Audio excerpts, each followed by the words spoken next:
Viewers, আপনাদেরকে আরও একবার স্বাগত জানাচ্ছি আমাদের চ্যানেল ব্লগ বাই টোনাটুনিতে। আজকে আমরা চলে আসছি বেলনা ইকো রিসোর্টের উপরে আমাদের সিজন 2 ব্লগটা নিয়ে।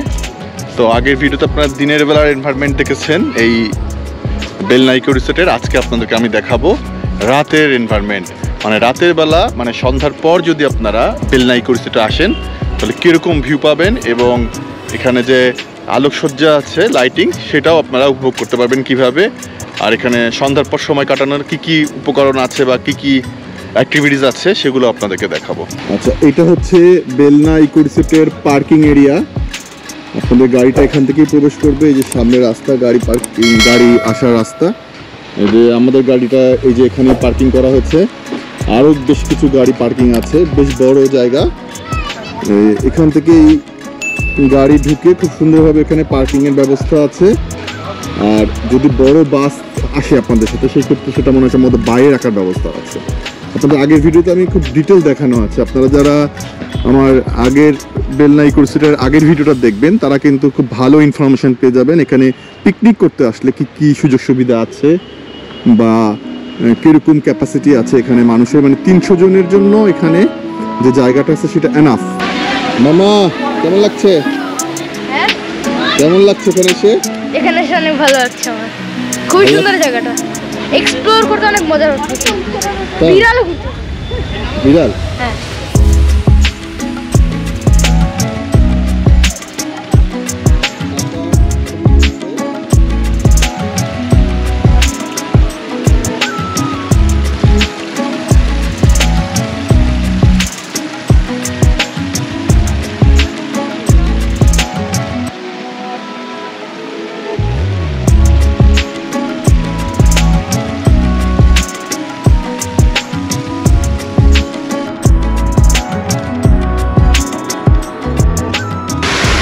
সন্ধ্যার পর আসলে এখানে বসার জন্য খুব সুন্দর ব্যবস্থা আছে। পানির ফোয়ারা দেখতে পাচ্ছেন, এই পানির ফোয়ারার চারপাশেই এরকম বসার জায়গা। এই বসার জায়গাগুলোতে আপনারা বসে খুব সুন্দরভাবে সময় কাটাতে পারেন। এখানে খাবার অর্ডার করে এখানেই আপনারা খেতে পারেন।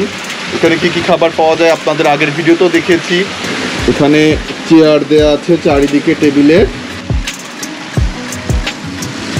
সবগুলোতেই এরকম টেবিল চেয়ার দেওয়া আছে। এখানে বসে খুব সুন্দর সময় কাটানোর মতো একটা জায়গা, মানে একটা গ্রামীণ পরিবেশ। পেছনে কিন্তু গাছপালা, সবুজের যে ছোঁয়া এই ইকো রিসোর্টে পেয়ে যাবেন।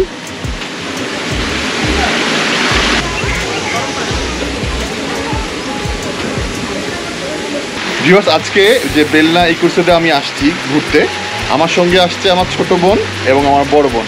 আমার বড় বোন থাকে ইউকেতে আর আমার ছোট বোন থাকে ঢাকায় আমার সাথে। ও থাকে উত্তরায়, আমি থাকি মোহাম্মদপুরে। তো আজকে আমার ছোট বোন এবং ভাইগনা আর রুমা যথারীতি আমার সঙ্গে আসছে ঘুরতে। তো যেহেতু ঘুরতে আসছি, চিন্তা করলাম একটা ব্লগ করে ফেলি। তো ওদের এখানে এসে কেমন লাগলো একটু ওদের অনুভূতিটা জেনে নেই। বাংলাদেশে এই গ্রামীণ পরিবেশে যে ইকো রিসোর্ট, এটাকে বেলনা ইকো রিসোর্ট, এটা আমাদের বাসা থেকে খুব কাছে। তুই তো দেখলি আমরা আধা ঘন্টার মধ্যে চলে আসছি না? তো এখানে কেমন লাগলো তোর? ভালো না, আমার এখানে সুন্দর লেগেছে। বেশ গ্রাম্য পরিবেশ, সুন্দরভাবে সাজিয়েছে, বেশ খোলামেলা জায়গা, শ্বাস নেওয়া যায়, ভালোই লেগেছে। ঢাকা শহরের ভিতরে এরকম একটা সুন্দর পরিবেশ আছে যেটা ভাবাই যায়, জায়গাটা সুন্দর। হ্যাঁ, আমার কাছেও এখানে এসে ভালোই লাগলো, কারণ এক তো কাছাকাছি, ঢাকার একদমই কাছে, প্লাস ওনারা যথেষ্ট ছিমছাম করে সাজিয়েছে। সবচেয়ে বড় কথা ক্লিনলিনেস। ঢাকা শহরে একটু পরিষ্কার পরিচ্ছন্ন জায়গার অভাব, জায়গাটা যথেষ্ট পরিষ্কার পরিচ্ছন্নভাবে রাখা, এটা বেশি ভালো লাগলো। আর খোলামেলা আছে, ভালো। তো আমাদের আগের অনুভূতিটা ছিল দিনের বেলা আমরা ঘুরছি, এটা রাতের বেলা। তো আজকে তো আমরা রাতে আসছি। তো তোমার ঘুরে কি মনে হলো? রাতের বেলা পরিবেশটা অন্যরকম, লাইটিংটা খুব সুন্দর, ভালো লাগছে দেখতে। বাচ্চারাও মজা করছে, ওরাও ঘুরছে, ভালো লাগছে।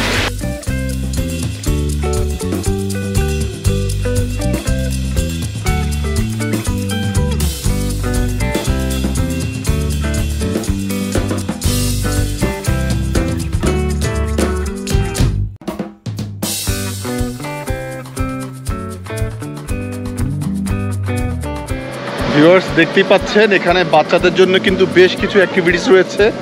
তার মধ্যে এটা একটা আছে, এই যে এখানে বাচ্চাদের জন্য বিভিন্ন অ্যাক্টিভিটিস দেখতে পাচ্ছেন। ওদিকে নাগরদোলনা থেকে শুরু করে ওদিকে বোটিং যেটা আছে, স্লিপার আছে ওই সাইডে, বিভিন্ন রকমের অ্যাক্টিভিটিস আছে। শীতের এরকম একটা সন্ধ্যায় এরকম একটা জায়গায় এসে আসলে খুবই ভালো লাগছে। মানে আপনারা সবাই এরকম একটা ট্রাই করবেন সন্ধ্যার পর, যদি ঢাকার আশেপাশে যদি এরকম খোলা জায়গা থাকে অবশ্যই আপনারা আসবেন।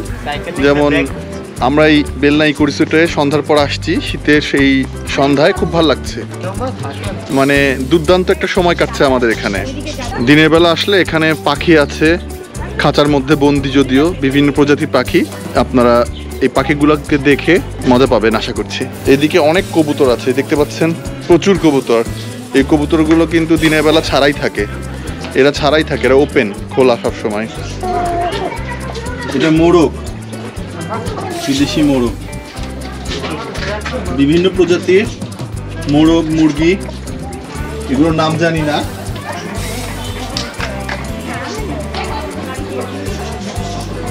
দুর্দান্ত, এক্সেলেন্ট, খুবই সুন্দর একটা পরিবেশ, খুব ভাল লাগছে। এখানে একটাই 6 তলা ভবন আছে, এখানে রাতে থাকতে পারেন চাইলে। এখানে রুম আছে সম্ভবত 12 থেকে 14টা রুম আছে এখানে। আপনারা বুকিং করে আসতে পারেন এখানে। তবে বুকিং করে আসার জন্য এখানে আপনাদেরকে অবশ্যই কাপল হতে হবে এবং কাপলের ভোটার আইডি কার্ড সাথে করে আনতে হবে। আপনারা যারাই আসবেন ভোটার আইডি কার্ড সাথে করে আনতে হবে এখানে থাকতে হলে।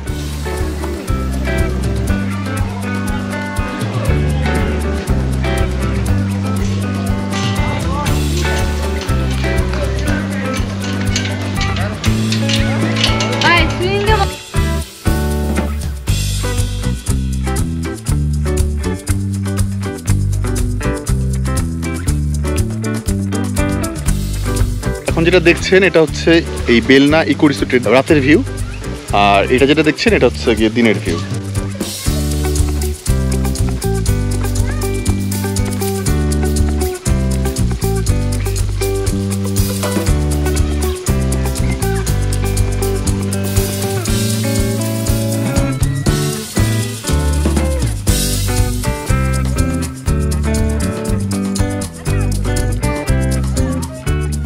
এখানে একটা ছোট হাতি আছে, সম্ভবত এই হাতির বাচ্চাই এটা, আর ওখানে একটা বড় হাতি।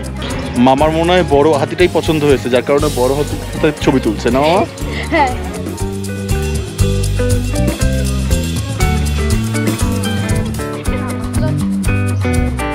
নাকি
ভিউয়ার্স, এখানে বোটিং এর ব্যবস্থা আছে, দেখতেই পাচ্ছেন বোটগুলো। জনপ্রতি 50 টাকা করে দিতে হবে, মানে যে কজন উঠবেন 50 টাকা করে। আপনি যদি সিঙ্গেল যান সেক্ষেত্রে 50, 2 জন গেলে 100, 4 জন গেলে সম্ভবত 200 টাকা। আর বাচ্চাদের কোনো পয়সা দেওয়া লাগবে না, 10 বছরের নিচে হলে সেটা ফ্রি। মামা, তোমার কত বয়স? আমার 11, এখন প্রবলেম হয়ে গেছে। তাহলে তোমার জন্য কি 50 টাকা এখন দেওয়া লাগবে? হ্যাঁ।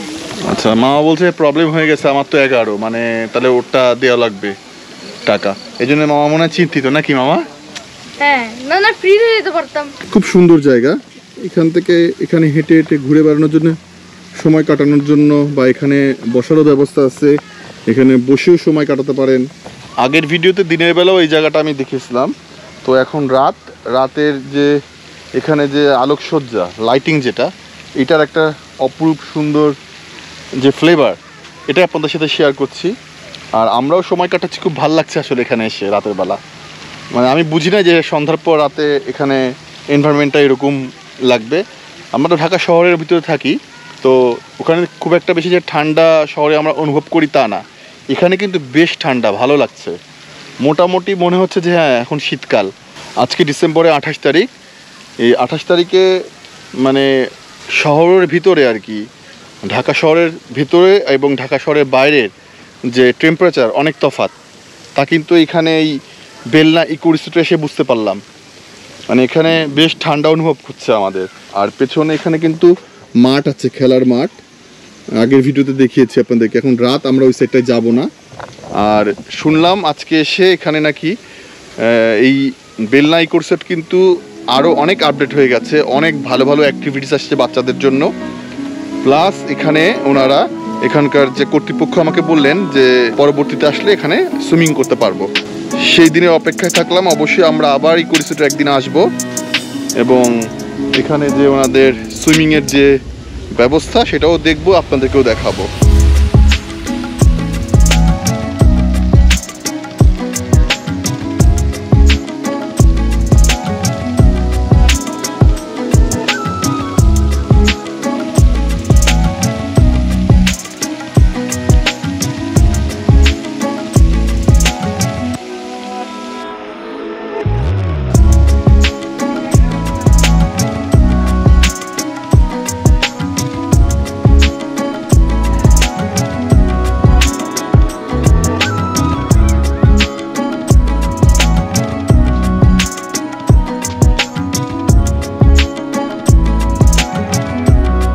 ভিউয়ার্স, এই সেই কক্ষ যে কক্ষে আমরা আমার পুরো ফ্যামিলি, শ্বশুরবাড়ির ফ্যামিলি, আমরা সবাই আসছিলাম আগের বছরে। এবং এখানে আমরা এই টেবিলে ফাইমা কেক কেটেছিল এই টেবিলে, এবং এখানে সেই ব্যানারটা টাঙানো ছিল হ্যাপি বার্থডে।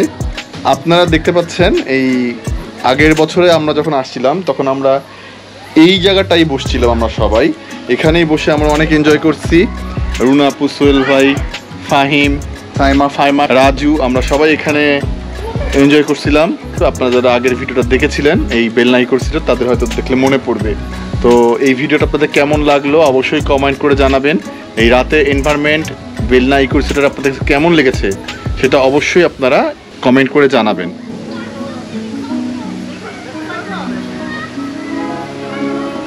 এই ব্রিজটা এখনো এরকমই আছে, এই ব্রিজের ডিজাইনটা খুব সুন্দর। এই ব্রিজটা দিয়ে কিন্তু আসলে বেশ ভালোই লাগলো। এই পার থেকে এই পারে যে আসলাম, এখানে একটা ছোট্ট জলাশয়, এই জলাশয়ের উপর দিয়ে একটা ব্রিজ, এই হচ্ছে ব্রিজ। ওরাও ছবি, আমি একটু লাইট দেই, তোমাদের ছবি সুন্দর আসবে। Thank you. আচ্ছা, এটা নাগরদোলনা বলে, মানে বোটের মাধ্যমে যেটা করা হয়েছে, বোট দিয়ে দোল খাওয়ায়, মানে একটা জাহাজের শেপ দেখতে পাচ্ছেন। এইটা হচ্ছে গিয়ে 4 জনের কমে ওনারা ছাড়তে চায় না। তো যেহেতু আমার ভাইগনা একটু জিদ করছে এটা চলবে, তো ওনাদেরকে রিকোয়েস্ট করাতে ওনারা চালালো 2 জন, তা ওনারা রাজি হয়েছে, 2 জনে চালাই দিচ্ছে আর কি। এইটাই বসে, দ্বিতীয়টাই বস। না এটাই বস, ওটা বেশি হবে, এটাই বস। তোমরা এটাই বসো, ওটা বেশি উঁচে উঠবে।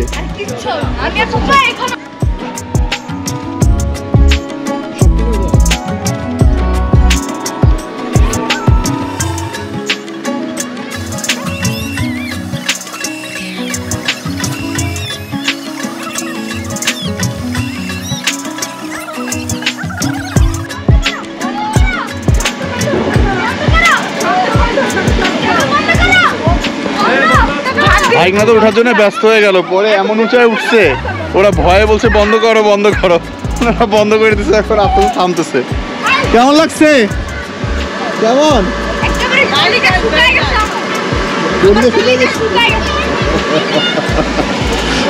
কলিজা বলে শুকায় গেছে। এটা কিন্তু আরো অনেক উপরে উঠে, এইটুকুই ওরা ভয় পেয়ে গেছে। আমি বলছি বন্ধ করেন, বন্ধ না করলে আমার মনে হয় পড়ে যেত, কারণ এক্সপিরিয়েন্স নাই আগে এক্সপিরিয়েন্স না থাকার কারণে ভয় পাইছে।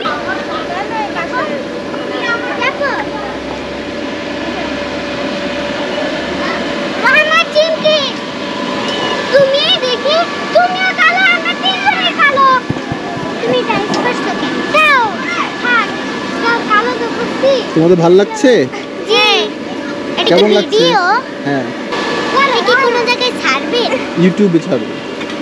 না না আই বলো তাহলে কি হইছে?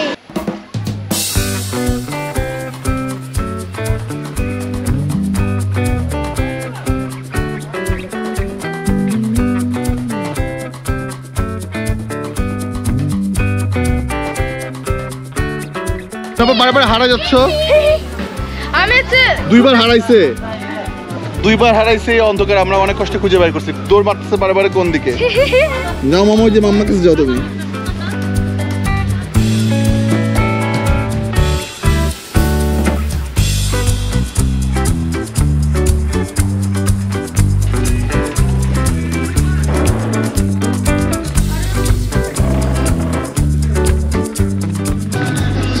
থাই ফ্রাই আছে, আচ্ছা, Chicken chow mein। Chicken chow mein হচ্ছে 400 টাকা।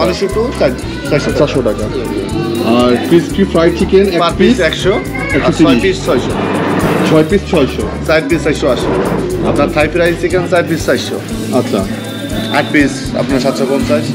আপনার ফ্রেঞ্চ ফ্রাই আছে, স্যুপ আছে, অন্থন আছে।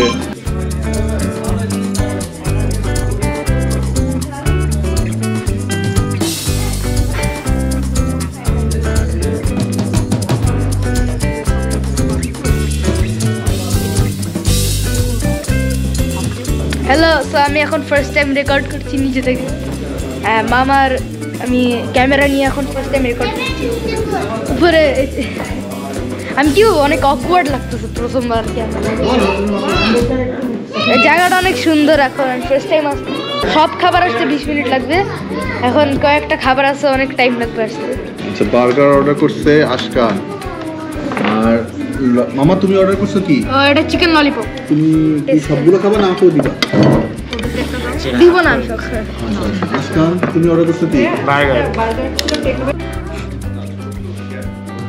আচ্ছা, এটা হচ্ছে গিয়ে শর্মা, আপার তুই অর্ডার করছিস কি? Chicken shawarma. Chicken shawarma. Ruma তুমি কি অর্ডার করছো? Same shawarma. Chicken shawarma. Kanik তুই? শর্মা। আমিও চিকেন শর্মা অর্ডার করছি। তো ভিউয়ার্স খেয়ে আপনাদেরকে অবশ্যই বলবো এখানকার চিকেন শর্মা সম্পর্কে।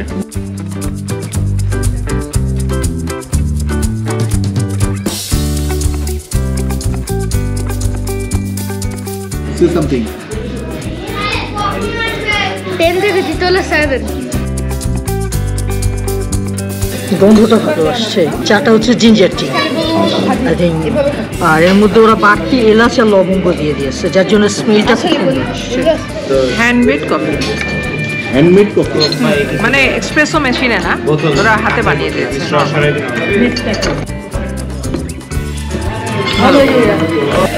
এটা হচ্ছে মামার আর এটা হচ্ছে আশকানের। ওরা দুজনই বললো যে তুমি খেয়েই এটা রিভিউটা দাও। তো দুজনেই আমাকে দিচ্ছে, আমি দুজনেরটাই খাচ্ছি। তোমার দুজনের কথা রাখছি। ভালো, মোটামুটি খারাপ না। আর বিশেষ করে ওনাদের যে স্ন্যাক্স ফুড এক্সেলেন্ট। সসটা মানে বলতে হবে এক ক্লাস। ভিউয়ার্স, গতবারে যখন দিনে আসছিলাম আমরা কিন্তু এখান থেকেই সরিষার তেল কিনছিলাম। আপনাদেরকে সরিষার তেলের ফ্যাক্টরিও দেখাচ্ছি, কীভাবে ওনারা খাঁটি সরিষার তেল ঘানি থেকে কিভাবে সংগ্রহ করে এবং সেগুলো বিক্রি করে। তো এরকমই একটি দোকান থেকে কিনেছিলাম। এখন রাতের বেলা ওনারা বন্ধ করেছে, কিন্তু তারপরেও আমি যাওয়ার আগে নিচ্ছি, খুলে দিচ্ছে। এই যে ওনাদের ঘরনির ঘরে নিউ মার্কেটে ওনাদের কিছু দোকান আছে, সেই দোকানেই ওনাদের এই সরষের তেল পেয়ে যাবেন। সেটা আমি আগের বেলনা ইকোর্সের ভিডিওতে আমি বলছি যে কোথায় আপনারা এই সরষের তেল পেয়ে যাবেন। লালবাগ। আচ্ছা দেখি।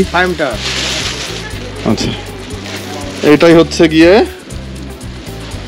সেই তেলটা খুবই ভালো, খুবই ভালো তেল। আমি কিন্তু আগের বারে নিয়ে গেছিলাম এবং ভর্তা খাইছি এই সরষের তেল দিয়ে, একদম ফ্রেশ তেল। আমি কোনো অ্যাডভার্টাইজ করছি না, কিন্তু সত্যিই খুব ভালো তেল। আচ্ছা, হাফ লিটার 140 টাকা না? শুধু লন্ডনে যাবে একটা, বুঝছেন? আচ্ছা, মামা বলছে ভিডিও কবে আপলোড করব, তা কেন এটা জিজ্ঞেস করছো কেন? আমি নিজেকে দেখতে চাই ইউটিউবারের ভিডিওতে। আচ্ছা আচ্ছা আচ্ছা, মামার নিজেকে দেখতে চাচ্ছে যে ইউটিউবে তাকে কিরকম লাগে নাকি? হ্যাঁ ইউটিউবিং করতে তোমার কিরকম লাগে? তুমি কিরকম ভাবে ইউটিউবিং করলা, এটা তো? হ্যাঁ। ঠিক আছে ভিউয়ার্স, আপনারা বলবেন মামা কিরকম ইউটিউবিং করলো, কারণ সে খুব এক্সাইটেড যে সে একটুখানি যে ইউটিউবিং করছে খাবার, ওখানে যে ফুড ব্লগিং করলো নাকি, তোমার ফুড সম্পর্কে ছোট কি একটা বললো? ফুটবল আচ্ছা, ছোট একটা ফুড ব্লগিং করলো। তো সবাই বলবেন কমেন্টে যে তারাজ মামার এই ফুড ব্লগিংটা কেমন হলো, যাতে ও ভবিষ্যতে এরকম ফুড ব্লগিং করতে পারে নাকি।